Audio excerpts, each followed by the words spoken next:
안녕하세요. 오늘은 외교부의 독도 대응 지침 논란과 관련해 이야기 나눠보겠습니다. 글로 쓰고 발로 뛰는 글로벌 기자 아주경제 강정숙 기자와 함께합니다. 안녕하세요. 안녕하세요.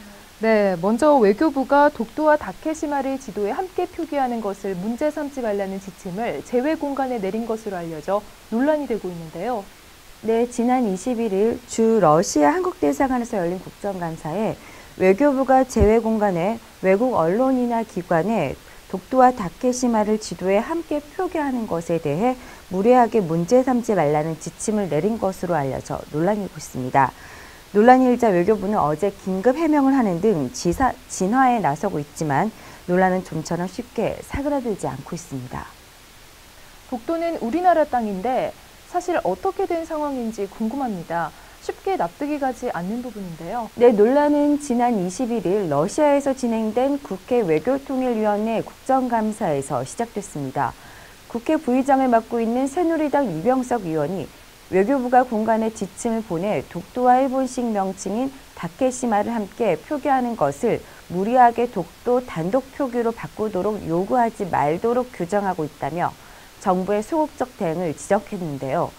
우리 정부가 고유 영토인 독도에 대한 단독 표기를 전 세계에 주장하고 있는데 주무부처인 외교부는 제외 공간에 일본의 주장을 용인하는 듯한 대응 지침을 내려보냈다는 이유에서입니다. 이 의원은 외교부가 이 같은 지침을 상급 비밀 문서로 지정해 제외 공간에 내린 것은 외교부가 앞장서서 국가 주권을 무시한 조치라고 지적했습니다.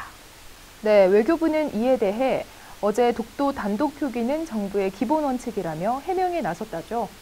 네, 이번 논란은 쉽게 사그라들지 않고 있습니다. 국정감사에서 흔히 나오는 말실수인데요. 이 의원이 지적해 주 러시아 대사관 측이 설명한 것은 일본의 강력한 대응이 우려돼서 내려진 조치라는 취지로 설명하면서 논란이 커졌기 때문입니다. 네, 그렇군요. 어떤 말실수가 있었던 거죠? 네, 바로 대사관 담당 직원의 답변이 논란이 시작이었다고 볼 수도 있을 것 같습니다. 직원은 우리가 너무 무리하게 독도 다케시마 병기를 독도 단독 표기로 바꿔달라고 주재국에 요구할 경우 일본이 이에 대응해 우리의 몇 배에 달하는 대응을 할 수 있기 때문에 상황에 따라 적절히 대처하는 것이 바람직하다라는 의미라고 답변을 했는데요. 이 부분은 외교부의 지침을 글자 그대로 해석하면 분명히 우리의 영토인 독도에 대한 영유권 분쟁 여지를 인정하는 듯한 의미로 해석될 여지가 있기 때문입니다. 이 의원은 이 부분에 대해 시정을 촉구했습니다. 네, 위성락 주러 대사도 병기가 올바른 것은 아니라고 해명했는데요. 네, 그렇습니다. 위 대사는 현장 외교에서 독도 단독 표기를 주정하지 않는 것이 적절하다는 의미라며 독도 다케시마 병기가 올바르다는 뜻은 아니라고 해명하고 나섰습니다.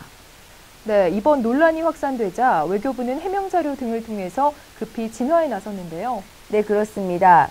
외교부는 21일 낸 해명 자료에서 영유권 표기와 명칭 표기가 동시에 문제돼 명칭 표기 변경이 영유권 표기 변경을 수반할 때는 영유권 표기를 우선적으로 고려해 대처하라는 취지라고 밝혔는데요.